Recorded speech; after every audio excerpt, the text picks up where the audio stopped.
aitatzi Saturren azkena, edota absurduaren indarra. Arruetaren etxean tristura zen nagusi, aitatzi Satur bere azken hatxa ematen ari baitzen. Aitatziren logela zabalean oheak erdialde osoan betetzen zuen. Oheburuaren gaineko, horman gurutzean diluna zegoen. Ezker eskuin, bere 4 seme-alabak, Josetxo, Luis, Fermin eta Margarita. Bizpahiru biloba, bere aitorlea zen Aitaladiz eta alderdiko zenbait burukide. Satur Arrue, Baztango Hiruretan jaioa zen, bertako baserri batean. Gurasoak nekazariak ziren eta Saturrek bere lehen 15 urteak lanbide horretan eman zituen. 1936ko altzamendua izan zelarik, 16 urte bete berriak zituen. Eta ez zuen bi aldiz pentsatu ez. Zega eta itzurra etxeko zuloan utzi, eta eskopeta eta eskapularioa hartu zituen foruak eta erlijio zaindua defenditzeko asmotan. Gipuzkoa hartzera zihoazen tropetan sartu zuten eta adore handiz borrokatu zen gerran hartan. Gorriak, errepublikanoak eta nazionalistak fusilatzen zituzten taldeetan parte hartu zen, boluntario gisa, eta odol hotzez egin zuen bere lana. Irunera, Erlaitz menditik barrena sartu ziren eta bertako gatazkan larriki zauritu zuten ezkerreko besoan. Gerraren hastapenetan, apaiz eskuindar batek lepotik zintzilik jarri zion eskapularioak, Jesusen bihotz zainduaren irudi ederra eta bere azpian geldi adibala zigoen testu laburra, ez zuen orduan etxaien baletatik babestu. Larriki zauriturik, Elizondoko ospitalera eraman zuten eta han 15 bat egun eman zituen eldarniotan.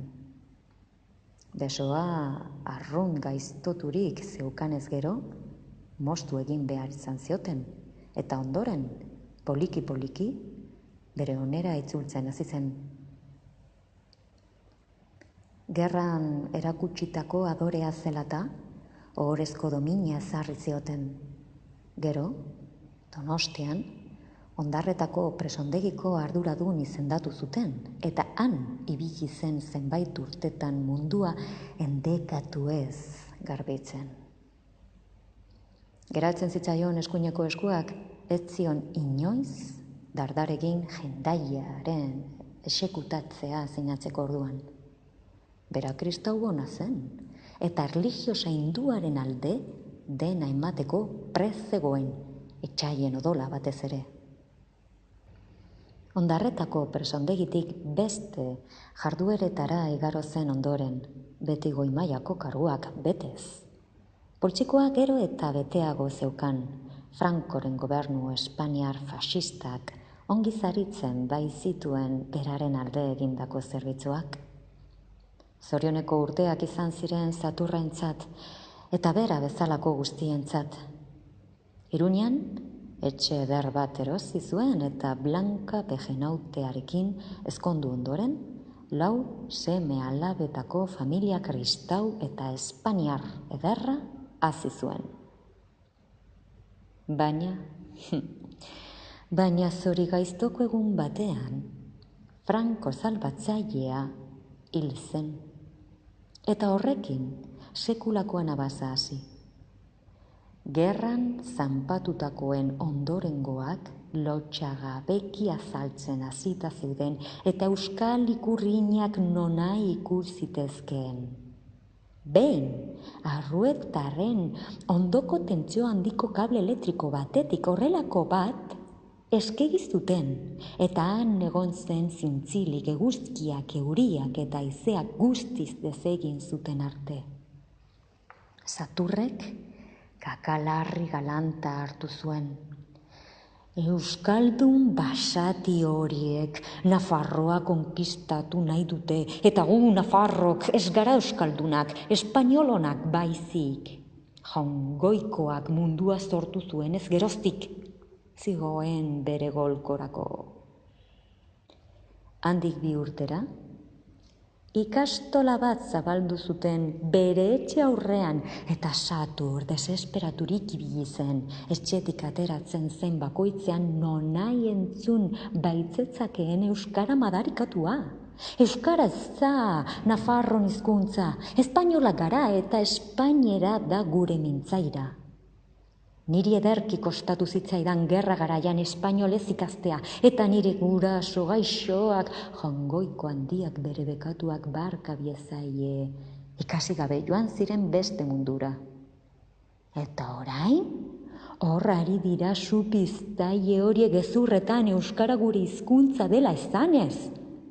Beste Franko bat beharko genuke, beste gerra bat, jendaia horretaz berriro libratzeko, eta oraingoan erro-errotik ebaki beharko genuke, erro-errotik eta betiko. Erraten zion bere buruari bakarrizketa isil eta amorratuaz. Gero-gerokoa, Nafarroa aparte mantendu zuten, eta Saturren lagunek botereari eutsi zioten. Alderdi berri bat sortu zen eta bertan bildu ziren bera bezalakoak. Garai bateko suberoa apaldu behar izan zuten. Horixe izan zen boterean mantentzeko egin beharreko sakrifizio txipia. Seme-alabek ere, aitaren sukar beroak bultzaturik alderdian sartu ziren, eta orduz geroztik, eskailerak igotzen hasi ziren gero eta gorago, patrikak gero eta beteago. Berriro ere, urte onak izan ziren arruetarrentzat. Hatik, bizitzak aurrera darrai eta urteek ez dute inor barkatzen, eta horixe bera gertatu zitzaien arruetarrei. 75 urtekin hil zen. Saturrekin gerra garaia fusilatze taldeetan voluntario giza ibilitako aita Ladiz apaiz jatorrak, aita zainduaren azken olio ez igurtzi ondoren. Eta Satur, gaixoa, emazterik gabe ezin biziz, 2 urte beranduago bere azken hatxa ematen ari zen, 78 urte zituela. Heriotzaren ordua hurbil zuela zirudien. Pixkanaka itzaltzen ari zen. Saturrek, berak fusilatze taldeetan edota ondarretako presondegian einbeste etxairi emandako heriotza azkarra nahi zuen beretzat. Baina horren ordez, amaierarik gabeko hilzori luze batean sartu zen. Oinazi handiak zituen eta ezin zen ohetik altxatu ere egin. Horrela 3 aste eman ondoren, Eldarniotan hasi zen, Erlaitz mendian zauritu zutenean gertatu zitzaion bezala. Bere ondoan, aitaren herentza kobratzeko irrikitan zeuden seme-alabek, amorru handiz, itzoiten zuten Saturren azken hatxa. Aita Ladiz, laguna eta aldertiko bizpahiru burukide ere aldamenean zeuden. Satur hiltzean bat utziago ezanen gara aurrengo hauteskundetarako, eta dagoeneko hurbil zamar daude, esan zuen burukideetako batek. Ez dago eskubiderik, horrela jarraitzekotan laster gobernua beraien esku egonen da, erantzun zion bigarren burukide batek.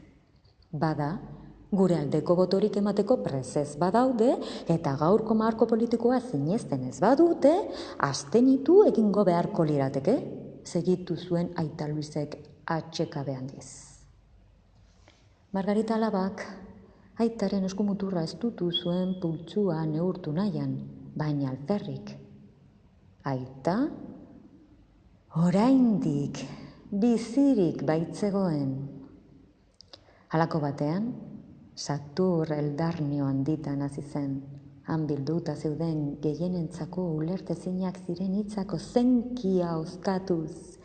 Euskaraz, txikitako 10 hizkuntzaz ari zen.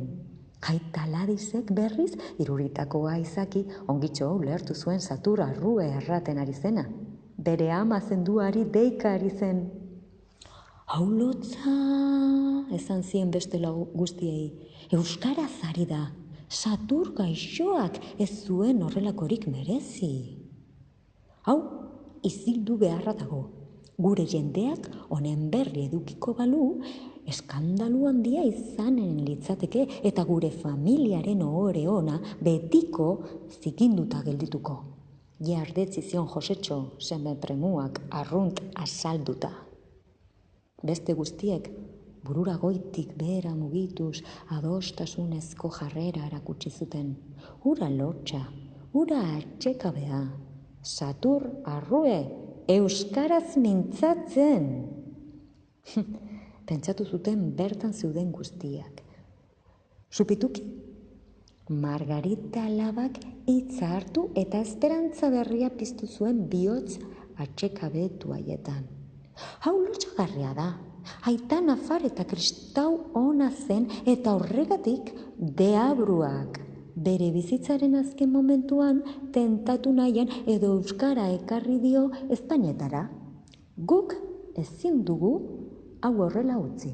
Eta are gehiago, ezin dugu hemen gertatzen ari dena gela honetatik kanpo zabaldu. Baina etxeko zerbitzariak, aitaren garrazio zenak, entzuten ari dira, eta laster berria zabalduko dute, moztu zuen Fermin semeak. Entzun dezatela, segitu zuen Margaritak, entzun dezatela. Beraien hitza gure hitzaren kontra izanen da. Aita Ladisek 4 goizetara aldarrikatuko du aitak bere azken hatxa ematen duela arameeraz, hau da, Jesukristo gure salbatzailearen hizkuntzaz hitz egiten. Zoragarria, Margarita, zoragarria, horixe eginen dut. Aita Ladisek alegera oso. Bai, ideia bikaina. Horrela, arruetarren ohorea salbatuko da, burukideetako batek. Halako batean, Saturrek ohikoa baino aunitzez ozenagoa izan zen garrazia jaurti zuen eta gero hitz motelez azkeneko hitzak euskaraz eman. Ama, non zaude? Ama, banoa zuregana, banoa. Gero, eriok hartu zuen. Margaritak aitaren eriotzaz oharturik hitza hartu zuen berriro. Aita hilda. Orain denok gorde behar dugu sekretua. Hemen errandugun bezala. Presal gaude denok? Galde egin zuen bestei begira. Bai, irmo batez erantzun zioten beste guztiek. Josetxok, tiradera batetik, aitak gerra garaitik gordeta zeukan bandera espainiar frankista atera, eta aitaren gorpua estaliz ezarri zuen. Aita Ladisek latinezko otoiz luze bat egiteari ekin zion, eta ondoren bertan zeuden beste guztiek era monotono batez jarraitu zioten.